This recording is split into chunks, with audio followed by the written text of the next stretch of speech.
дархан гэдэг зүйлийг хөрлөн нэг сайхан тайлбарладаг биш. Дархан гэдэг зүйл юу вэ? За яг гоо дамжин дөрөл гэж яриад байдаг. Дархан гэж зүйл яг ямар учиртай юм бэ? Бөөтэй ямар холбоотой? Яг л адилхан бөө шиг тамгалж гарч ирнэ. Яг л адилхан бөө шиг чанар юм. Нийтийн дунд нэг хийгээд орхитгүй гэдгийг чи олон хэмжээгээр хийгээд тавьдгүй гэсэн үг байхгүй. Олон хэмжээгээр хийгээд за чи нэг хитэн орох юм. Эндээс маа гэж. Тийм бол байхгүй.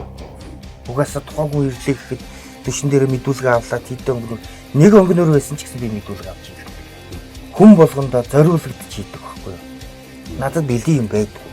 Зэвнээс нэг ширхэг зэвнээс ховхорж унахад тэрийг эзэн өөрөө очиж авч болдгоо гэж байгаа. Энэ хэнгэрэг хідэн төрөл байна. Бас зарим хүмүүс буруу яриад байгаа шүү. Багш нь 5 булдруутай байхад шавь нь 9 булдруутай байж болдгоо гэж. За тэгээд энэ хоёгон дээр одоо нэг юм асуудал байгаа шүү дээ. Хоёгон дээр их л юм байх юм бол одоо мундаг хэрэгтэй, хүчтэй ч юм дээ. Тэгээд хоёгон дээр юм байхгүй гадах юм бол одоо хүч юм дээ. Энэ хоёгны одоо дистрал гэж нэмжүүл байгаа шүү дээ. Байхгүй. Энэ хоёрын дистрал гэж үг яг ямар учиртай яг яаж дистралаар явдаг юм бэ?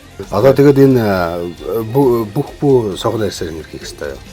Бүх согон ярьсаар хийх юм бол манай Монголын согон байхгүй.